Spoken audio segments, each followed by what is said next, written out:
दोस्तों आज का हमारा video class 10th Hindi model paper का दूसरा वीडियो है। इस वीडियो में दोस्तों बाकी के जो 30 प्रश्न बचा हुआ था उस 30 प्रश्न पे डिस्कस करेंगे जो मैट्रिक परीक्षा के लिए काफ़ी ही महत्वपूर्ण होगा। दोस्तों इसके पहले हम लोग हिंदी का मॉडल पेपर का पहला वीडियो अपलोड कर दिए हैं जिसमें से 30 प्रश्न हम आपको बताए थे और शेष जो बचा हुआ 30 प्रश्न था उस सभी प्रश्न को इस वीडियो में डिस्कस करेंगे। तो वीडियो को शुरू से अंत तक देखिएगा। टोटल आपका 60 प्रश्न हो जाएगा और यह 60 प्रश्न आपको याद रखना है। सारा प्रश्न जो है एग्जाम टाइप प्रश्न है, परीक्षा में हमेशा पूछे जाने वाले प्रश्न है। तो वीडियो को शुरू से अंत तक देखिएगा और सभी प्रश्न को याद रखिएगा। तो चलिए वीडियो को शुरू करते हैं, देखते हैं आज का पहला प्रश्न। जल्दी से सभी लोग वीडियो को लाइक कर दीजिए और जो स्टूडेंट चैनल पर पहली बार आए हैं चैनल को सब्सक्राइब कर लीजिए और बेल आइकन को प्रेस कर दीजिए ताकि आपको मैट्रिक परीक्षा से संबंधित हर एक नए वीडियो का नोटिफिकेशन समय से मिलता रहे। देखिए 31 नंबर प्रश्न। इसके पहले दोस्तों पहला वीडियो में हम लोग 1 से लेकर के 30 प्रश्न सॉल्व किए थे और बाकी के शेष बचा हुआ प्रश्न इस वीडियो में हम सॉल्व करेंगे।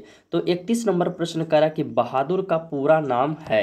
तो बहादुर का पूरा नाम क्या? शंख बहादुर है, दिल बहादुर है, राम बहादुर है या तेज बहादुर है? तो इसका सही आंसर हो जाएगा ऑप्शन बी, दिल बहादुर होगा। क्या होगा बहादुर का पूरा नाम? दिल बहादुर। याद रखिएगा, प्रश्न काफ़ी महत्वपूर्ण है। 32 नंबर प्रश्न देखिएगा कि परंपरा का ज्ञान किनके लिए आवश्यक है। परंपरा का जो ज्ञान है वो किनके लिए आवश्यक है, सब्जेक्टिव में हम बता चुके हैं, वेबसाइट पे अपलोड किया गया, जाकर के देख लीजिएगा, ठीक ना। तो 32 नंबर प्रश्न का सही आंसर हो जाएगा ऑप्शन बी, जो उपयोगी साहित्य की रचना ना करें उनके लिए परंपरा का ज्ञान आवश्यक है, यानी इसका सही आंसर ऑप्शन बी होगा। क्वेश्चन नंबर 33 देखिए। 33 में है कि मेरे बिना तुम प्रभु कविता का हिंदी रूपांतरण किसने किया। तो मेरे बिना तुम प्रभु यह जो कविता है, तो पूछेगा कि मेरे बिना तुम प्रभु पाठ की विधा है तो कविता होगा। यानी यहाँ से एक प्रश्न और आ रहा है जो आप याद रखिएगा, ठीक है। तो इस कविता का हिंदी रूपांतरण किसने किया? वीरेंद्र डंगवाल ने किया, जीवनंदन दास, कुंवर नारायण की, धर्मवीर भारती। तो 33 नंबर का सही आंसर हो जाएगा ऑप्शन डी हो जाएगा, धर्मवीर भारती ने किया। अगला क्वेश्चन 34 नंबर। 34 नंबर प्रश्न है कि मेघदूत का जर्मन में अनुवाद किसने किया। मेघदूत का जर्मन में अनुवाद किसने किया था? प्रश्न काफ़ी महत्वपूर्ण है ये 34 नंबर प्रश्न। इसका सही आंसर मैक्स मुलर हो जाएगा, ऑप्शन सी होगा। याद रखिएगा, मेघदूत का जर्मन में अनुवाद किसने किया? तो मैक्स मुलर ने किया। अगला क्वेश्चन 35 नंबर। 35 नंबर प्रश्न देखिए है कि मंगम्मा को किससे विवाद था। प्रश्न ये भी काफ़ी महत्वपूर्ण है कि मंगम्मा को किससे विवाद था, बेटे से कि बहू से कि पोते की सास से। तो दोस्तों मंगम्मा का 3 बेटा था और उसके तीनों बेटा का शादी हो था, यानी कि मंगम्मा का 3 बहू भी था। तो मंगम्मा का जो है वो बहू से विवाद था। तो किस चीज़ को लेकर के विवाद था? तो खाना वगैरह को लेकर के, यानी कि तीनों बहू आपस में हमेशा लड़ते झगड़ती रहती थी कि हम सास को खाना नहीं देंगे, वो बोलती थी कि हम सास को खाना नहीं देंगे। इस तरह का विवाद उसके घर में हुआ करता था। तो मंगम्मा किससे विवाद था? तो बहू से। बेटे से नहीं, बेटा सब चाहता था कि हम अपनी माँ को खाना देंगे, लेकिन उसकी जो औरत थी, उसकी जो पत्नी थी, वो मंगम्मा की जो भी यानी कि बहू, वो सब बहुत हरामी थी। इतना हरामी थी कि पूछो मत। आगे सब्जेक्टिव क्वेश्चन पढ़िएगा तो आपको समझ में चल आएगा, इसका कहानी पढ़िएगा, ठीक है ना। दही वाली मंगम्मा बहुत अच्छा कहानी, आप लोग पढ़िएगा, समझ में आपका चल आएगा। तो मंगम्मा की बहुत बड़ी हरामी थी, इसीलिए मंगम्मा को बहू से ही विवाद था। अगला क्वेश्चन 36 नंबर क्वेश्चन।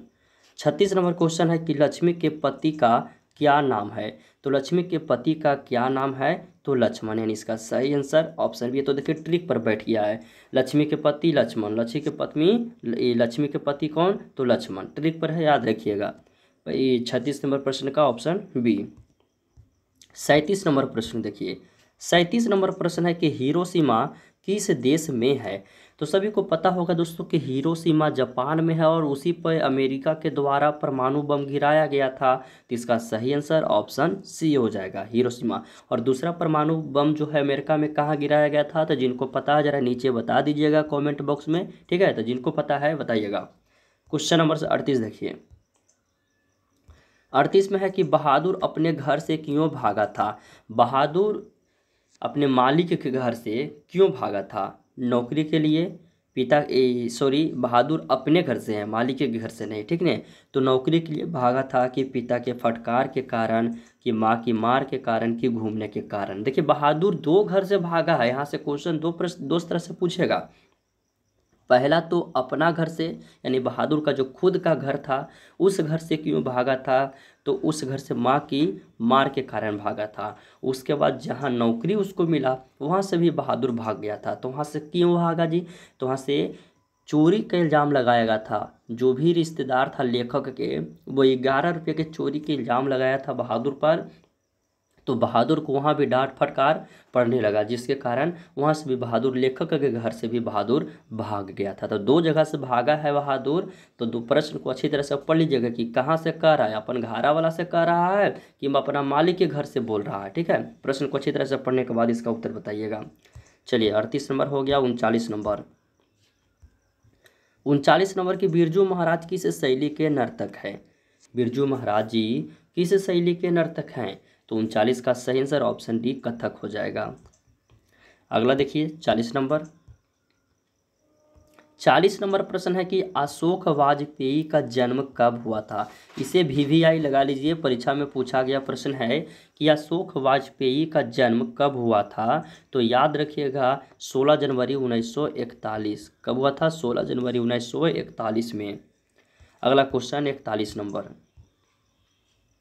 41 नंबर प्रश्न है कि विलन क्या है?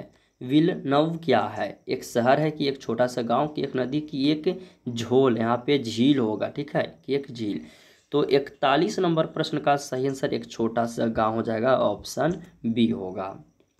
अगला क्वेश्चन देखिए 42 नंबर प्रश्न, हमारी नींद कविता कहाँ से ली गई है? प्रश्न काफ़ी महत्वपूर्ण है। हमारी नींद जो यह कविता, इसकी विधा क्या है जी? कविता है। तो यह कविता कहाँ से ली गई है? दुनिया से, या पहला पुस्तक से, या दुष्चक्र में साटा से, या असादी वार से? तो 42 का सही आंसर हो जाएगा ऑप्शन सी, दुष्चक्र में साटा से। कहाँ से? दुष्चक्र में साटा से। ऑप्शन सी इसका सही होगा। 42 नंबर हो गया। अब 43 नंबर प्रश्न देखिएगा, काफ़ी महत्वपूर्ण प्रश्न इसमें हम शामिल किए हैं, सभी प्रश्न आप याद रखिएगा, ठीक है। 43 नंबर, बाबा साहेब भीमराव अंबेडकर का जन्म कब हुआ था?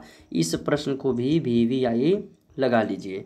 तो बाबा साहेब भीमराव अंबेडकर को जन्म 14 अप्रैल 1891 ईस्वी में हुआ था। इसका सही आंसर ऑप्शन ए होगा। देखिए 44 नंबर प्रश्न में पूछा गया कि बिरजू महाराज के चाचा का क्या नाम था? प्रश्न ये भी काफ़ी महत्वपूर्ण है। तो बिरजू महाराज के चाचा जी का नाम शंभू महाराज था, यानी इसका सही आंसर ऑप्शन ए हो जाएगा।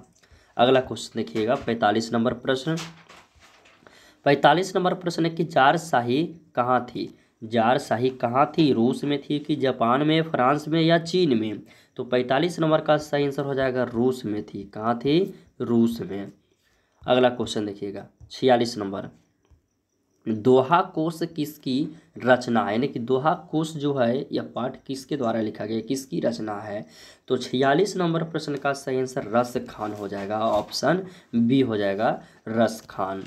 चलिए 47 नंबर प्रश्न देखिएगा, यह प्रश्न को बताने की कोई ज़रूरत भी नहीं है कि शुद्ध वाक्य है, तो आपको पहचानना होगा कि इनमें से कौन जो है वो सही लिखा हुआ है।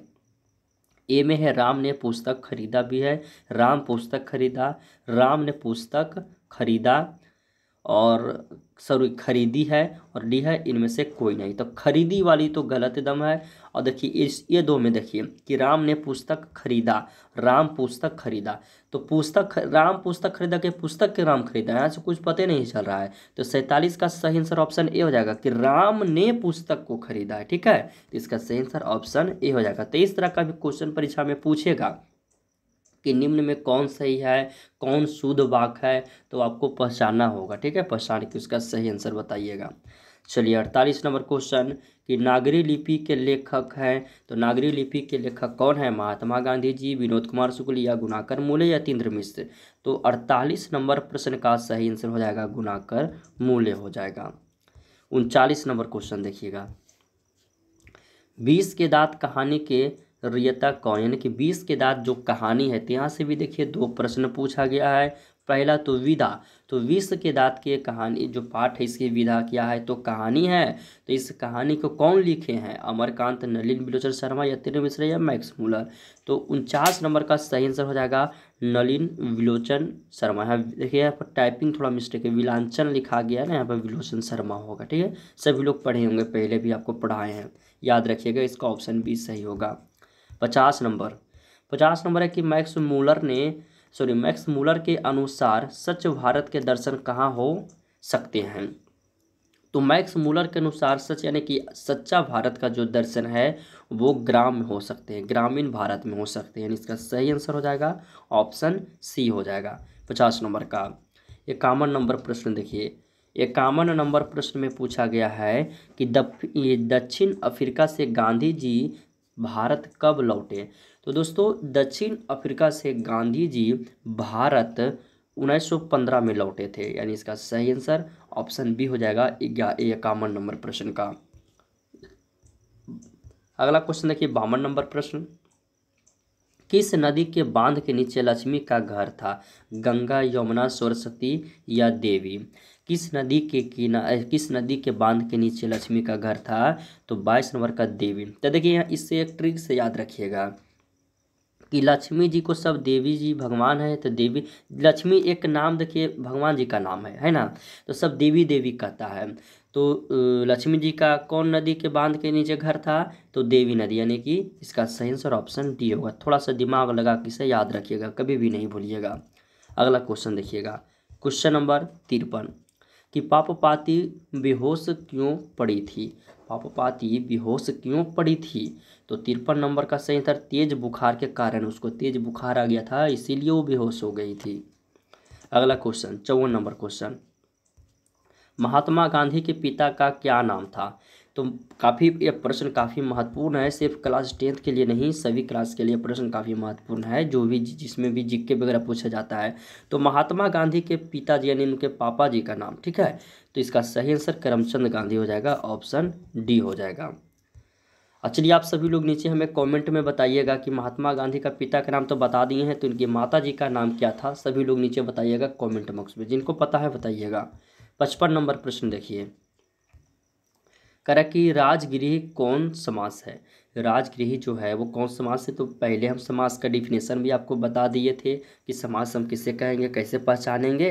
तो 55 नंबर का सही आंसर हो जाएगा तत्पुरुष समास है, यानी इसका सही आंसर ऑप्शन ए होगा। इस पर हम एक विशेष वीडियो भी बना देंगे, ठीक है, देख लीजिएगा। 56 नंबर प्रश्न है, निम्नलिखित में सर्वनाम है। देखिए सर्वनाम भी हम आपको बता दिए थे, इसके पहले डिफिनेशन सब स्टार्टिंग में हम क्वेश्चन बता दिए हैं। इसकी पहला वीडियो यदि आप लोग नहीं देखे हैं तो पहला वीडियो देख लीजिएगा, उसका लिंक हम वीडियो के डिस्क्रिप्शन में दे देंगे, पहला मॉडल सेट का, आप उसे देख लीजिएगा। तो इनमें से कौन सर्वनाम है, राजेंद्र की पुस्तक में या सीता, कौन सर्वनाम है, तो 56 का सही उत्तर में हो जाएगा, जो यह सर्वनाम है। अगला क्वेश्चन देखिए 57 नंबर, गुरु नानक किस भक्ति धारा के कवि हैं। गुरु नानक किस भक्ति धारा के कवि हैं, यह भी प्रश्न काफी महत्वपूर्ण है, तो इसका सही आंसर हो जाएगा ऑप्शन बी, निर्गुण भक्ति धारा के कवि हैं गुरु नानक। 58 नंबर क्वेश्चन, श्रम विभाजन और जाति प्रथा के लेखक कौन है। तो श्रम विभाजन और जाति प्रथा के लेखक भीमराव अंबेडकर, यानी ऑप्शन इसका ए सही हो जाएगा। 2 प्रश्न और बचा है, उसे भी देख लीजिए। 59 है, मछली लेकर कौन भाग गया था। तो मछली लेकर संतु भाग गया था, कुआं में डालने के लिए भाग गया था, तो इसका सही आंसर ऑप्शन बी हो जाएगा।